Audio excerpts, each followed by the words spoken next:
29 نوامبر ڕۆژی جیهانی هاوپشتی لەگەڵ خەڵکی فەلەستین. ئەمڕۆ شەممە 29 نوامبر ڕۆژی جیهانی هاوپشتی لەگەڵ خەڵکی فەلەستینە. بڕیارنامەی ژمارە 181 کۆبوونەوەی گشتی نەتەوە یەکگرتووەکان لە 29 نوامبری 1947 کە پێشنیاری دابەشکردنی فەلەستینی کرد، سەرەتای شەڕ و ئاوارەبوونی بەربڵاو، هەڵاواردنی جێگیر و دروستبوونی یەکێک لە درێژخایەنترین ململانەی چارەسەر نەکراوی جیهان و زۆرێک لەو ئازار و مەینەتیانەیە کە ئەمڕۆ دەیبینین. کۆبوونەوەی گشتی نەتەوە یەکگرتووەکان ڕۆژی 21 نوامبری 1970 29 نوامبر ساڵیادی پەسەندکردنی بڕیارنامەی 181 دابەشکردنی فەلەستینی وەک ڕۆژی جیهانی هاوپشتی لەگەڵ خەڵکی فەلەستین دەستنیشان کرد. ئەو ڕۆژە وە بیرهێنەرەوەی دەیان ساڵ داگیرکاری، هەڵاواردن، شەڕ، ئاوارەیی و سەرکوتی خەڵکی فەلەستینە. شەڕە یەک لە دوای یەکەکانی ئیسرائیل لە دژی غەزە و کەناری ڕۆژاوا بە تایبەت لە ساڵانی ڕابردوودا وێنەی جینۆسایدێکی بە تەواومانای دەوڵەتی خستووەتە بەرچاو. بردومانی ناوچەکانی نیشتەجێبوون، ژێرخان و سەرچاوە گرنگەکان، نەخۆشخانەکان، قوتابخانە و کەمپەکانی ئاوارەکان بووەتە هۆی کوشتاری بەربڵاوی خەڵکی مەدەنی بە تایبەت منداڵان. گەمارۆی درێژخایانی ئابووری سەر غەزە، سنووردارکردنی توندی هاتوچۆ، ڕووخاندنی ماڵ و ئاوارەکردنی بنەماڵەکان لە زمرەی شێوازە بەردەوامەکانی سەزادانی بە کۆمەڵن کە تێیدا سەرەتاییترین مافەکانی مرۆڤ لە بەرچاو ناگیرێت. ئەم دۆخە وای کردووە ژیانی ئاسایی بە ملیۆنان کەس لە خەڵکی فەلەستین مەحاڵ بێت. هاوکات هەڵسوکەوتی نامرۆڤانە لەگەڵ بەدیلگیراوەکان، دەستگیرکراوەکان و زیندانیانی سیاسی فەلەستینی بەشێکی ترە لە کارنامەی ڕەشی دەوڵەتی فەلەستین کە خۆی لە دەست بەسەرکردنە ئیداریەکان بەبێ دادگایی کردن، ئەشکەنجە و هەڵسوکەوتی نەشیاو لە کاتی لێپرسینەوەکان، ڕاگررتنی منداڵان و تازەلاوانی فەلەستینی لە بارودۆخێکی خراپ و سوکایەتی ئامێزدا، پێشگرتن لە ئیمکاناتی دەستڕاگەیشتن بە پارێزەر و خزمەتگوزاریە پزیشکیەکان و هەروەها سەپاندنی جۆرەها گوشاری دەرونی و جەستەییدا دەبینێتەوە کە زۆر جار لەلایەن دامەزراوە نێودەوڵەتیەکانی مافی مرۆڤەوە بەڵگەی لەسەر تۆمار کراوە. ژنانی بەدیلگیراوی فەلەستینی جگە لە هەموو ئەمانە لەگەڵ توندوتیژی ڕەگەزی، هەڕەشە، سوکایەتی و هەڵسوکەوتی زۆر خراپیش بەرەو ڕوو دەبنەوە. لەم ڕۆژە جیهانیەدا پێویستە جەق لەسەر دوو ڕاستی بکرێتەوە. یەکەم، بەرگری ڕاستەقینە لە خەڵکی فەلەستین هیچ پەیوەندیەکی بە دەوڵەتە کۆنەپەرست و سەرگوتگەرەکان لەوانە کۆماری ئیسلامیەوە نییە. دووهەم، ڕزگاری فەلەستین لە ڕێگای ڕێکخرا و ڕەوتە بناژۆخواز و تایفیەکانی وەک حەماسەوە بەدەست نایێت، بەڵکو چارەسەری پرسی فەلەستین تەنها بە پشتبەستن بە هاوپشتی هێزە چەپ و پێشکەوتن خواز و سێکۆلار و یەکسانی خوازەکان دەستە بەردەبێت، جاچە لە خودی فەلەستین بێت، لە ئیسرائیل یان لە هەر ئاستێکی جیهانی و چ لە شێوەی یەک دەوڵەتی خاوەن مافی یەکسان بۆ هەمووان یان پێکهاتنی دەوڵەتێکی سربەخۆی فەلەستینی لە پاڵدەستی ئیسرائیلدا. هاوپشتی لەگەڵ خەڵکی فەلەستین ئەگەر ڕازگۆیانە و یەکسانی خوازانە بێت، دەبێت خۆی لە دوو جەمسەری کۆنەپەرستانە دوور بگرێت. یەکەم، ئیدانەکردنی داگیرکاری و سەرکوتکردنی سیستەماتیکی دەوڵەتی ئاینی ئیسرائیل، داگیرکردنی خاکی فەلەستینیەکان و دووهەم بناژۆخوازی و سەرکێشی هێزە کۆنەپەرستەکانی وەک حەماس و لایەنگرە ناوچەیەکانیان لەوانە کۆماری ئیسلامی. ڕژیمی کۆماری ئیسلامی هەر لە ساڵەکانی سەرەتای هاتنە سەرکاریەوە پرسی فەلەستینی کردە پایەی تەبلیغاتی و ئیدۆلۆژی خۆی. ڕۆژی قودسی دەوڵەتی وەڕێخست، دروشمی ئازادی قودسی لەسەر ئاڵاکانی خۆی نووسی، هاوکاری دارایی و سەربازی گەیاندە گروپەکانی وەک حەماس و جیهادی ئیسلامی و خۆی وەک ئاڵا هەڵگری خۆراگری لە ناوچەکەدا ناساند.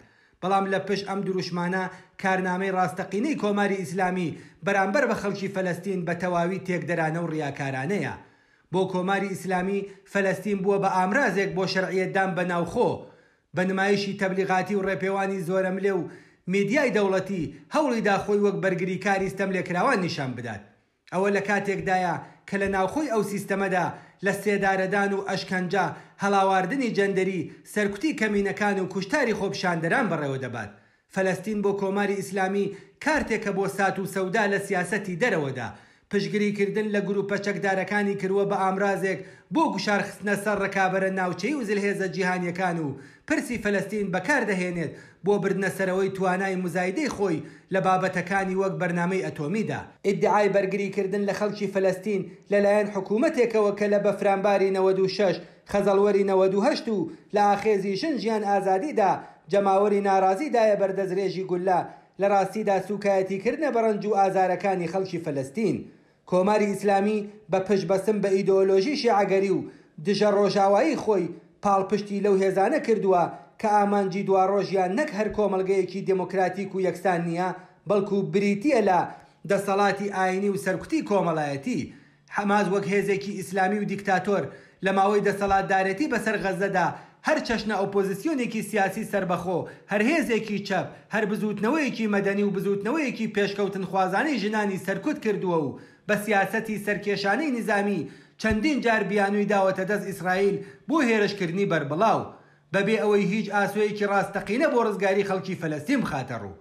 بەڵام خەڵکی فەلەستین هەمویان خۆیان لەژێر ئاڵای حەماسدا نابیننەوە. لە نێو فەلەستینیەکاندا مەیل و بۆچوونی جۆراوجۆر لەوانە هێزە چەپ و سێکۆلار و سۆسیالیستەکان، بزوتنەوە مەدەنیەکان، یەکێتیە کرێکاریەکان، ڕێکخراوەکانی ژنان و خوێندکاران، کۆڕ و کۆمەڵی فکری و مافی مرۆڤ بوونیان هەیە. ڕێگەچارەی دادپەروەرانەی پرسی فلستین تەنها لەسەر ئەو بنەمایی خوارەوە ممکن دەبێت. بە فەرمیناسینی مافی یەکستان بۆ سەرجەم دانیشتوانی لە مێژینەی ئەو ناوچەیە لەوانە یەهودی، عەرەب، موسڵمان، مەسیحی، چەپ و سێکۆلار و هتد بەبێ جیاوازی. کۆتایی هێنان بە داگیرکاری، کۆتایی هێنان بە دروستکردنی شارۆچکەی نیشتەجێبوون و هەڵاواردنی یاسایی بەرامبەر بە فەلەستینیەکان، بە فەرمیناسینی مافی گەڕانەوە یان قەرەبووکردنەوەی دادپەروەرانە بۆ ئاوەرە فەلەستینیەکان، گەرەنتیکردنی ئەمنیەت و ئازادی بۆ هەردوو دانیشتوانی فەلەستینی و ئیسرائیلی. ئەم ئاسۆیە دەتوانرێت لە چوارچەوەی دوو سناریۆدا بێتە گۆڕێ. سناریۆ یەکەم بریتیە لە دروستکردنی دەوڵەتێکی دموکراتیک بە لە بەرچاوگرتنی مافی یەکسان بۆ هەمووان کە تێیدا سەرجەم هاوڵاتیان بەبێ لە بەرچاوگرتنی جیاوازی نەتەوە و ئاین لە مافی یەکسانی سیاسی و مەدەنی و کۆمەڵایەتی و فەرهەنگی بەهرەمەند بن. هیچ هەڵاواردنێکی ڕەگەزی، نەتەوەیی و ئاینی لە یاسا و دامەزراوەکاندا بوونی نەبێت و پێکهاتەی دەسەڵاتدارەتی لەسەر بنەمای مافی یەکسانی یاسایی و هاوڵاتی بوون بنیاد نرابێت، نەک ناسنامەی نەتەوەیی یان ئاینی. ئەم سناریۆ پێویستی بە گۆڕانکاریەکی قوڵ هەیە لە پێکهاتەی یاسایی و سیاسی ئیسرائیلدا و هەروەها بەهێزبوونی هێزە پێشکەوتن خواز و دژە ڕەگەزپەرستەکان لە هەردوو دیوی دیوارەکەوە. سناریۆی دووهەم بریتیە لە پێکهێنانی دەوڵەتێکی سربەخۆی فەلەستین لە پاڵ دەوڵەتی ئیسرائیلدا کە سنوورەکانی بە فەرمی بناسرێت، کۆتایی بە داگیرکاری بێت و سربەخۆیی سیاسی و ئابووری فەلەستین گەرەنتی بکرێت.